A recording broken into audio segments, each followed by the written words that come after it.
Друзья, здравствуйте! Поздравляю вас с наступившим уже Новым годом и Рождеством. И в этом выпуске хотела бы поделиться с вами советами и лайфхаками по флиппингу от моего мужа, который за предыдущий год, 2025, провел и проконтролировал десятки различных ремонтов, от восстановления домов с нуля фактически до легкого косметического ремонта. Естественно, у него образовались наработки, советы, какие-то спорные ситуации, которыми он согласился поделиться благодаря тому, что я его поймала в выходные, новогодние выходные, и вот попросила дать ответы на несколько вопросов. Я тебя поймала фактически между работами благодаря новогодним праздникам, и ты обещала рассказать, какие дома лучше брать под флиппинг. Лучше брать дома 2-3 спальни, и зал. Их удобнее флипить, и чем дома, например, какого-то 19 века, где большие анфилады. Например, он большой, гигантских размеров, а спален там нет. Хоть одна проходная комната, и надо ее там что-то и пытаться из нее как-то сделать спальню. Поэтому лучше брать стандартные дома, 2 спальни, 3 и большая комната. Американцы предпочитают 3-спальные дома. 3-спальные. Я говорю с точки зрения ремонта, не с точки зрения... Да, я просто дополняю. Насколько по ремонту двухэтажный дом сложнее, чем одноэтажный, или по-разному? То есть, что бы ты предпочел брать с точки зрения ремонта? Он сложнее, если наверху есть ванная, кухня, он сложнее идет. Это только по водопроводу и по отоплению. Конечно, одноэтажный дом по отоплению, по водопроводу проще гораздо. Опять же, если большой подвал, если ты по подвалу можешь ходить. Если подвал низкий, там надо будет ползать везде, то он тоже, опять же, одноэтажный, тоже нелегок. Как правило, все-таки в Иллинойсе подвалы, они в полный рост. Это гораздо просто. Все, трубы кинул, водопровод, все быстро, да. Что ты можешь сказать по поводу фасадных работ? Насколько стоит обращать внимание на фасад дома при его покупке? И какие сложности? Смотри, какой фасад. Фасады здесь 3 типов даже. Если не считать кирпичные дома. Это сайдинг, 2-й деревянный и 3-й цементно-песчаный сайдинг. Цементно-песчаный сайдинг, он, как правило, дом, он им обшит, но есть там дырки, растрескавшиеся. Его можно заменить, либо заказать такой же сайдинг, либо купить цементно-песчаные плиты, разрезать плиту как хочешь, любой размер, и зашить ими. Потом сверху покрасить краской, будет прям хорошо. Можно ли сайдинг красить краской? Кстати, частый вопрос. То есть специальная краска для сайдинга? Который металлический, пластиковый, красить его не очень удобно, потому что он рифленый, и надо либо его красить с краскопульта, потому что так ты его валиком не покрасишь, потому что будет сложно, кисточкой это сложно. Цементно-песчаный проще старого образца красить. Ты валиком закатал, это быстро. А сайдинг, который такой кривой, его сложнее, конечно, красить. Валиком не покрасишь. Нужно оборудование. А 2-й деревянный, просто бывает обшит деревом, там шкуришь и красишь. С этим нет проблем. Крыша. Крыша. Насколько критично, если крыша... Проблема с крышей имеет дыры. Делится на несколько этапов. Есть крыша, которая старая крыша, прям видно старая, прям истлевшая такая, то она идет вся под замену. С ней ничего не сделаешь. Она может быть... То есть возраст крыши важен? Важен. Опять же, возраст, может быть, одна крыша, 10 лет, другая крыша 10 лет. Но одна будет нормальное состояние, другая будет вся, если зависит от солнца, каких-то климатических условий. И если крыша вся, может быть, вся крыша истлевшая, но в доме сухо, ничего не течет. Это значит, год-два еще она постоит, а потом потечет везде. Есть крыша хорошая, красивая, все прям четко, но в одном месте, был сильный ветер, унесло кусок крыши, или срывает части, эти квадратики, которые... Их можно доклеить, подобрать такую же крышу и доделать какие-то дырки. Желательно подобрать такую же, тогда будет незаметно, что крыша доделана. С этим тоже нет каких-то сложностей. На что вот ты сейчас обращаешь внимание, когда заходишь в дом? Первое, вот расскажи по пунктам. На котел. Есть ли котел, какой котел, новый котел, старый. Если старый котел, то, скорее всего, он под замену. Даже если он идеально работает, там может, скорее всего, когда придут подключать газ, опять же, все зависит от региона где-то, скажут его заменить, допустим, на новый котел. Пусть он даже и работает идеально. Но ну, надо иметь в виду, что газовая компания при подключении к газу, да, или при подключении вас к газу действительно может вынести везде такое по-разному. Где-то да, предписание. где-то Хотя, нет. если честно, этого, по-моему, фактически не было. Может быть, там один случай. В зависимости от каунти. Где-то смотрят, где-то нет. Хорошо, котел, что еще? Ну, электричество. Опять же, нет. Если бывают такие дома, где стоит щиток, провода везде торчат, но их берут и обрезают с щитка для того, чтобы, как я понимаю, не жили там сквотеры. Что ты заходишь, у тебя провода обрезаны, и надо соединить, кому это нужно. Лучше найти другой дом. Это мое мнение субъективное. Вот. Тогда тоже ничего сложного, ты ищешь эти концы, которые торчат, вот, обрезанные, и соединяешь их, к щитку подключаешь. Вот. Ну, это больше времени уходит на поиск, где обрезано, не страшно. Но лучше, когда провода, конечно, подходят к щитку. Ну, в основном они почти всегда обрезаны, поэтому. Что еще? Вода в подвале. Вода в подвале. Часто ли нет, это вода явление? в подвале не часто. Но обычно, где есть вода в подвале, там есть насос, который откачивает эту воду. Самый простой способ из тех, что здесь делают. Другого нет. То есть сама проблема не решается, она нет, просто не ставится. Это очень дорого, чтобы убрать воду из подвала, чтобы это все это очень затратно. В основном они ставят насос откачивает воду. Делается углубление в подвале, куда вода будет вся стекать, и насос качается. Хорошо, если вот попадается такой дом с насосом в подвале, стоит ли его рассматривать или нет? Или вопросы цены? Не стоит, почему?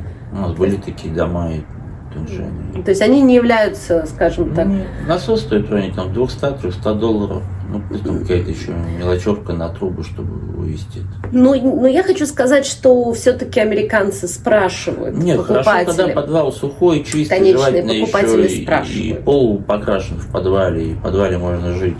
Конечно, но это, кстати, да, еще одна важная вещь, что так называемый, да, finished basement, он действительно добавляет, скажем так. Стоит. Ну, хорошо бы, конечно, обшить еще и гипроком, чтобы он был. Ну, это уже совсем такой окончательный вид, но в любом случае, скажем так, аккуратный подвал, он важен. Отличается ли водопровод, скажем так, в одноэтажном доме или в двухэтажном? Есть ли разница, где находится ванна, на первом или на втором конечно, этаже? Есть. Лучше брать дома, где ванна на первом этаже, потому что проще производить ремонт или заново прокладывать трубы.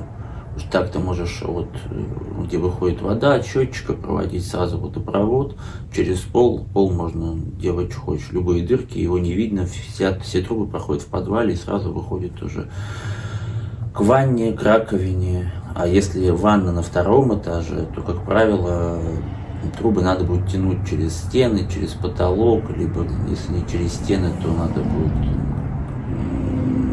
ставить гипрок, их прятать. Вот, если там, например, ну это хорошо, если, например, трубы проходят сразу там снизу, сразу ванна наверху. Бывают дома, где ванна в одной части стоит дома, а водопровод тянется через весь потолок и уходит вниз. Надо разбирать весь потолок и смотреть, там, где протечка. Ну, как правило, водопровод всегда надо менять, всегда где-то течет. Поэтому это сложность большая. Лучше брать ванну внизу. Вот. С водопроводом, без водопровода нет. Но... Просто есть даже дома, где мы делаем, например, ванна была наверху, и чтобы не запариться, там вместо ванны делаешь комнату, а внизу делаешь, соответственно, вместо полукомнаты делаешь там ванну. Ну, это, скажем так, именно совет по ремонту, но, естественно, не совсем, скажем так, подходящий под флиппинг целиком, потому что, естественно, клиенты, современные клиенты предпочитают 2 ванны в доме, и, естественно, ванна на 2 этажах, ванны на 2 этажах, они удобнее. То есть Макс рассказывает с позиции, скажем так, именно с позиции удобства. Удобства по ремонту. Но это не значит, что это коммерчески однозначно выгоднее. То есть, конечно, дома с 2 ваннами, они предпочтительны. Если ванна находится наверху, и трубы идут сразу, например, от ванны там вниз, я говорю про трубы, которые идут именно на горячую холодную воду, они, как правило, всегда живы, потому что вода стекает вниз, нету там изгибов каких-то, там вода не остается, вода сразу стекает. Они, как правило, всегда в целом состоянии. Но бывает, где они идет там с изломом, там вода застаивается, при морозе расширяется и трубы лопаются. Но все равно их надо ремонтировать. Ванновые трубы, с ними проблем, наверное, особо не было. Они как-то, ну, где-то могут быть текут, но их также можно заменить на пластиковые. В основном они чуть-чуть чугунные, но есть и пластиковые. Ну, где-то сам можно вырезать, ставить кусок пластика, где течет, это не сложно. А водопровод, который вот для воды, то есть он может быть любой, то есть, в принципе, насколько я понимаю, он всегда течет. Да. Лучше, замену. Где он даже из ПВХ, его проще устанавливать. Ну, вот новый из ПВХ все делается, и это проще, чем ходить латать дырки, потому что течет везде, это дольше, проще взять и новый провести. Расскажи, пожалуйста, о том, как устроено здесь отопление, так как оно отличается от европейского, и особенно, как отапливаются 2-этажные дома здесь. Ну, в подвале стоит котел, в основном в подвале. Стоит котел газовый или электрический, в основном газовый котел. Соответственно, он нагревает воздух, и воздух разносится по трубам уже в дом. А в доме, соответственно, есть отверстия вентиляционные, через которые проходит этот воздух. Есть дома, которые уже есть с проложенными трубами. Есть. Стоял, например, котел, но котел, он там не работает, допустим. Но трубы есть. Это хорошо. Ты можешь либо починить этот котел, либо можешь купить другой котел, поставить под эти трубы, и у тебя все работает. Все будет по этим трубам разноситься тепло вниз. Либо есть и наверх тоже, если проложены трубы. Но есть дома, где не проложены трубы. Как правило, там стояли какие-то старые батареи, которые уже не работают. И надо заново все прокладывать. С этим, конечно, сложнее. Потому что первый этаж ты по подвалу трубы растянул везде. И все, это занимает, я не знаю, 2 дня можно растянуть, наверное, легко. Вот. А если на второй этаж тебе надо как-то будет через стены протягивать эти трубы на второй этаж. Через стены это сложно. Либо надо все разбирать стены, протягивать вниз, либо вариант есть там где-то, где можно по стене пустить трубу, зашить ее гипроком, тогда наверх будет поступать тепло. И самый простой вариант, который здесь все используют для второго этажа, это просто проделать в потолке дырки, и туда ставят, соответственно, вентиляционные отверстия, какие-то оглушки, чтобы тепло снизу поднималось на второй этаж. Вот это самый простой вариант. Как просто все равно надо делать дырки, а это все-таки толстый же потолок, несколько слоев. Вот. А что делать? Вот в некоторых домах есть такие чугунные батареи, стоят. Есть ли здесь паровое отопление? Паровое отопление есть дома даже, которые паровое отопление работает, и по этим батареям разносится вода, нагревается, идет в батареи. Довольно, да, есть такие, конечно. А что делать, если эти если они работают, чинить их бесполезно, как показывает практика. Надо ставить газовый котел воздушный и заново все вот это делать, дырки, проводить трубы. То есть наличие батареи в доме абсолютно не гарантирует что в этом доме есть какое-либо отопление? Нет. А на что стоит обращать внимание при покупке дома в плане отопления?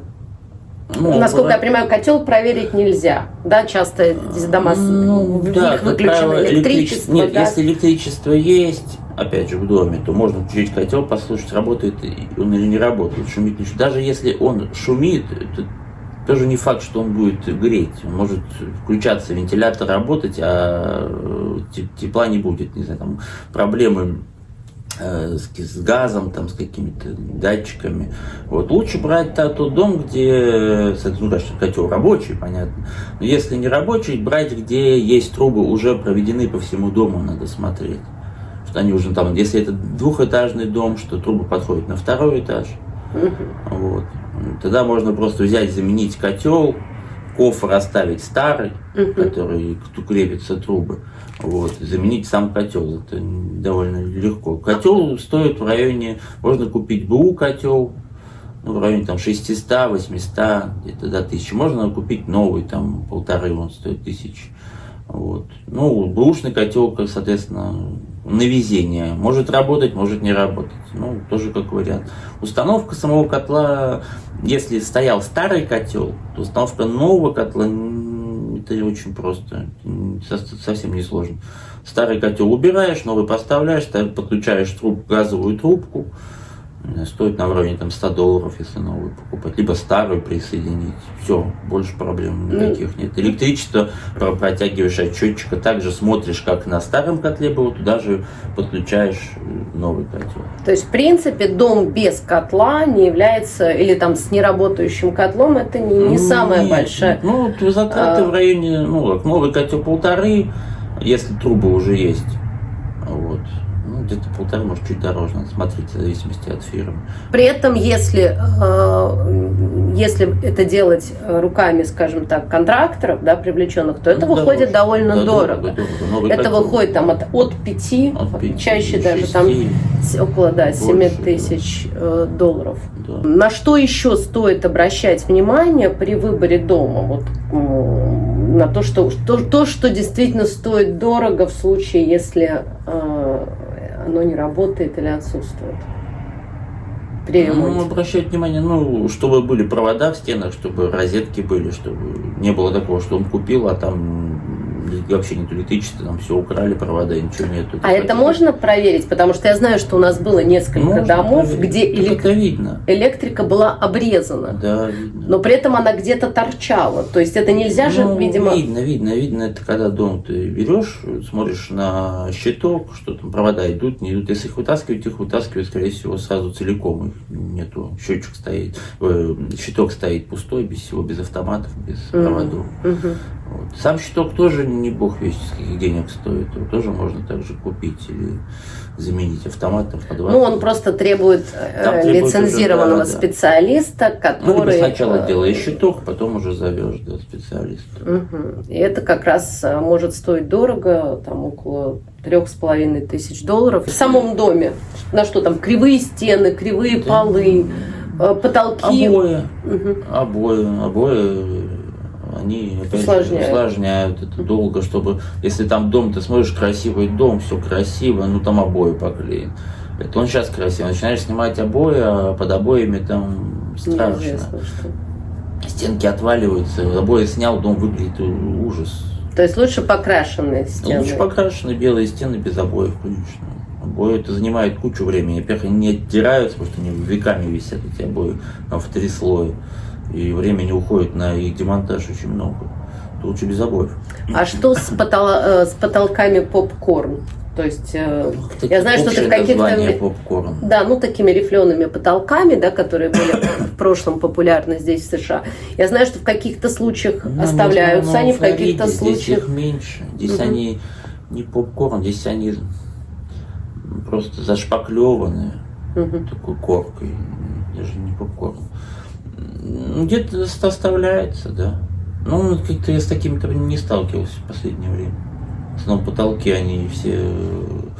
Нет, я знаю, с какими сталкивались. Это в этих квадратики.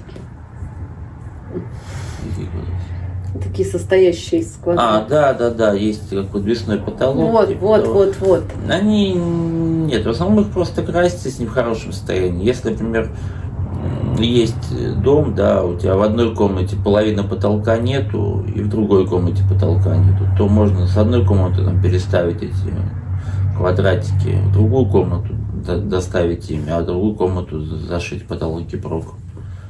То есть как вариант это зашивка? Как вариант. Они, конечно, ломаются, но можно аккуратно их снять и переставить. Такие я не видел, где продают. Где-то, наверное, есть, но не встречал.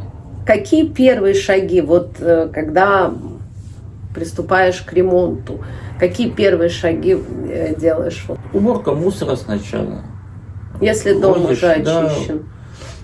Ну, сначала снимаешь там обои, если они есть, начинаешь как сначала. Нет, сначала возишь мусор, да, потом занимаешься водопроводом, отоплением, то, что вот самое важное. Потому что если сделаешь сначала, все покрасишь, потом надо будет заново где-то что-то разбирать. И лучше сначала сделать водопровод, газ, чтобы все работало, котел, чтобы было тепло. Ну и работать приятнее, чем зимой-то.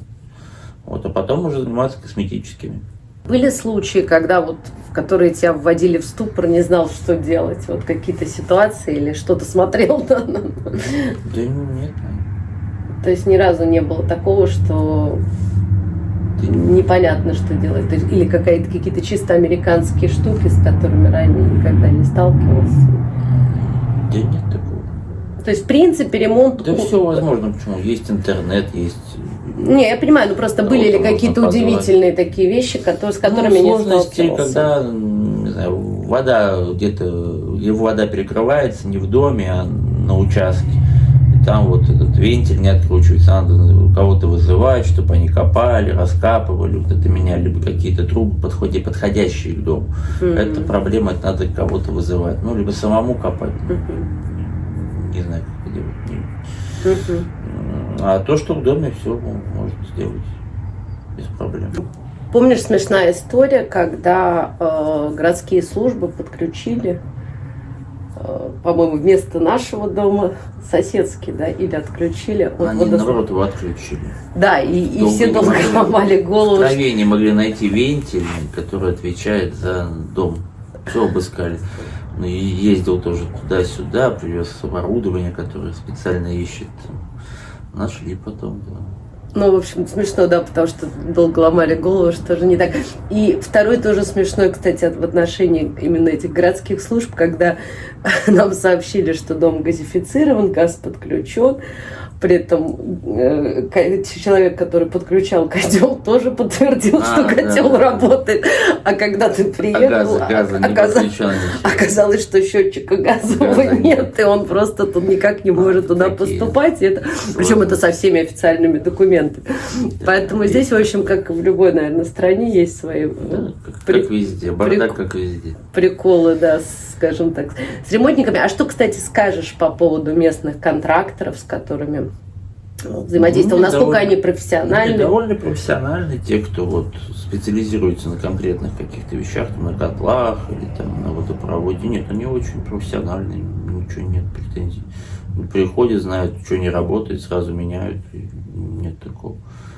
Проблемы тех, кто типа хендимены, кто вот такие, ну как без лицензии, кто чисто как с ними, да, есть какие-то. Знаю, не знаю, пришел, посмотрел, ушел, пропал. А специализированные нет, все круто. Ну, они, соответственно, ну, они дороже, конечно. Довольно дорого. И ты хотел еще затронуть тему опять водоснабжения. Ну, не так проблем с трубами как бы нет, да, можно проложить легко, просто. Проблема еще есть, наверное, со смесителем в ванной. Вот то, что из такого, наверное, долго мучительного, это, наверное, смеситель ванны, потому что смесители у них как встраиваемые в стену. Бывает, вот, включаешь, смеситель есть, ты его включаешь, а он течет или вода не проходит, надо его снимать, ставить новый. Есть дома, где смеситель, это металлические трубы, например, уже в самой стене, либо надо целиком все менять, но вроде если не течет в самих стенах, и они приварены к этому смесителю, либо надо это отрезать, этот смеситель, ставить новый, либо как такой лайфхак, можно заменить внутренности этого смесителя. В этом же Минарте надо посмотреть, взять старые внутренности и сравнить. Их много видов, и это гораздо удешевляет, что он там стоит, этот ремкомплект, не знаю, там $50, но зато тебе не надо ничего обрезать, ничего нового ставить, ты просто меняешь вот саму внутрянку, и все, это вот очень, очень упрощает работу. Ванны. У нас было несколько случаев, когда мы планировали менять или заказывать ванны, потом ты сообщал, что не надо этого делать, потому что эта ванная неподъемная и ее оттуда не вынести. Ну, есть несколько видов ванн. Есть ванны чугунные, металлические и пластиковые. Там, где ванна чугунная, старая, стоит 100 лет, Но вытаскивать ее, весит она очень много, и вытаскивать эту ванну, ну, очень тяжело. Надо сколько, 4, вот, как и батареи срезать их. Раньше мы срезали их, выносили, сейчас мы их оставляем, красим и оставляем как... Ну, либо декорировать. Ну, либо даже просто красим и оставляем, потому что их выносить, человек 5 наших вынести одну батарею, то и больше на каких-то тележках, это тяжело очень. С ваннами, да, ванна, если стоит чугунная, то мы оставляем, там, оттираем, моем и красим. Вот. То есть реставрируем? Да. Если это ванна, например, какая-нибудь пластиковая, ну, как правило, мы просто меняем на новую ванну. В смысле, на легкое вытащили, или металлическое, без проблем. Пластиковые ванны, как чаще всего, они треснуты, их по-любому надо менять. Чем-то заклеены каким-то эпоксидной смолой. Кто и чем занимался, видимо. Запахи, потому что в некоторых домах, естественно, которые да, давно стояли, есть животные запахи. жили, запахи, да. Запахи. Что спасает от запахов? Хлорка, уксус и специальное это средство от животных. Ну, то тоже воняет. Еще хуже, чем все остальное. Но на хлорка и уксус самые, наверное, такие. То есть они действительно помогают, да? На какое-то время, да. Не намного, но помогает. Ну а что можно делать? Либо полностью что-то менять, то есть те же полы. Ну, это совсем уж дорого будет. Ну, надо смотреть, да, чтобы еще пол был не гнилой, это тоже важно. Есть полы, где с подвала смотришь, ну там прям съедено все термитами, прям гнилой тоже. Ну, такое редко бывает. Не встречаю много, но бывает. Ну, трещины в фундаментах можно заделать с этим плиточным клеем, раствором также, чтобы дырок не было таких сквозных в подвале. Же не так часто в ваннах используется плитка. Здесь какие-то Нет, можно альтернативные. купить пластик, да, пластик. Ну, смотря в зависимости все от цены дома, от бюджета. Бюджетный дом проще купить. Продается пластик, не помню, в районе 20, по-моему, долларов, он стоит 23. Вот, листы пластика, по-моему, 2 на 4, не помню, не буду, 2 на 8. В общем, большие листы пластика, да, 2 листа на ванну за глаза, хватит просто пластик клеишь и все, посиликонишь края. Есть готовый уже пластик, но он дороже намного, там 150 долларов стоит, самый дешевый, там с полочками. Но самый бюджетный просто пластиковые листы приклеиваешь на силикон и все, и промазываешь, это бюджетных вариантов. Или же вот... Ну или плитку, да, можно использовать, обычную плитку, ну, как правило, мы не используем, мы используем плитку пластиковую. Виниловую. Вот, виниловую, да, также приклеиваем. Ну, она, кстати, очень нравится американцам. Они просто, я ну, уже да, не один раз она не слышала. отваливается. Вот. Она как-то это вот позитивный 2 года отклик точно именно держится почему-то от спокойно, этой виниловой проблем плитки. с ней нет. А скажи, пожалуйста, в кухне чаще что с кухней делается? Все-таки она меняется или реставрируется? Надо смотреть по кухне. Есть кухни там, совсем сгнившие или вообще ее нет. Тогда можно купить эту кухню, там же Минарте, там, не знаю сколько, в районе там. Ну, не буду говорить, все зависит от количества шкафчиков, надо смотреть. Если кухня живая, да, старые кухни, которые вот, у них такие старые, они довольно крепкие, они там из дерева сделаны прям. Меняем дверцы просто. Дверцы меняем, и на ДСП можно напилить их, и из них получаются красивые белые ламинированные вот, дверцы. Ну, на самом дверцы, да. Окна. Насколько я понимаю, это тоже довольно затратная статья. Окна, да, лучше брать, конечно, дома, где уже стоят помененные окна пластиковые. А в старых домах, соответственно, деревянные. Да есть, почему? Есть и пластиковые окна, можно их купить, это бэушные поставить тоже. Ну, все зависит, опять же, от дома. Есть дом с какими-то стандартными там окнами, которые там будут стоить, я не знаю, долларов, не знаю, там по 100, допустим. Туда можно поменять. Если окна большие, там 72 инча, ну это будет дорого, если их менять. Ну, опять же, с другой стороны, если категория дома... Надо смотреть от дома, да, да, все зависит от дома. Где-то деревянные неплохие, есть деревянные там окна, но они прям такие круто сделаны, можно не менять, если они нормальные. Ну, зависит, если окна маленькие, можно поменять. Если окна гигантские, ну, это зависит от бюджета, кто как хочет. Насколько отличается флиппинг зимой и летом? Есть ли какие-то сложности зимой? Ну, кроме отопления, понятно, что Ну, зимой, как, да, надо сначала делать отопление, либо брать дом с отоплением, либо хотя бы брать дом с электричеством, чтобы можно было поставить туда типа, обогреватели, чтобы пока ты делаешь там можно, в принципе, отопление потом, если это первый этаж, подвести в конце. Вот. Ну и фасадные работы зимой, конечно. Крыша, фасад ты не сделаешь, не покрасишь. Все-таки то дождь, то снег, то и краска не ляжет, если холодно. Что ты пожелаешь флипперам в новом году, особенно тем, кто только впервые приступает? Вот вспомни свои ощущения, скажем так. Да первый флиппинг самый прекрасный. Почему? Почему? Энтузиазм, интерес, только всего нового. И прям очень интересно. Первый дом, он самый. Как первая машина. Первая девушка. Ну да, у тебя прямо глаз. Первая, ну как, пробуешь новый, сам все разбираешь, это интересно. Ну, то есть, в общем-то, опять же... Ну, первый дом надо брать небольшой, надо брать первый дом в районе там 2 спален даже, наверное. Такой, так, 3 комнаты, ванна одна и кухня без вот этих большие дома, потому что большой дом, много времени тратишь, энтузиазм пропадает, и потом уже сделал дом и думаешь, да и все, хватит уже, и как будто это прям кажется, что очень сложно. Первый дом надо брать такой лайтовый, чтобы он был в радость. В радость, да, там. Можно без водопровода, да, совсем там как раз разобраться с этим, совсем как-то все. А унитазы, да, унитаз не скажу, унитазы всегда меняем, да, на новые. Что проще купить новый унитаз, чем лазить там, ремонтировать, менять. Самому что-то в бачке выйдет столько же. Ну, унитазы, благо, здесь унитаз $100, да, ну так, может быть, сэкономишь $50, но это все опять. Ну, проще, чем новый унитаз купить да поставить. Куда приятнее, чем старые реанимировать. Есть какие-то вещи, да, которые проще купить новые, чем что-то реанимировать и пытаться подкрасить. Унитаз из их числа.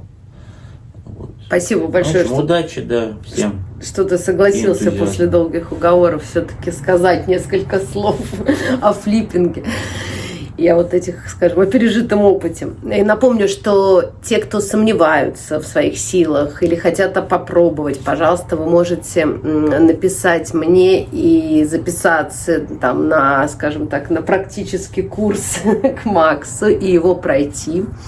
Он действительно будет практический, да, то есть на одном из там наших объектов, где вы потренируете, скажем так, те задачи или те области, с которыми ранее не работали. Да, именно здесь, скажем так, в американской отличается, да, материалы отличаются. То есть надо искать, смотреть, это все изучать. Пожалуйста, звоните, пишите и просто обращайтесь, если есть какие-то вопросы, да, которые не касаются там, непосредственно там, домов или которые вы приобрели или планируете приобрести через нас. Если знаем, то ответим. Еще раз с Новым годом!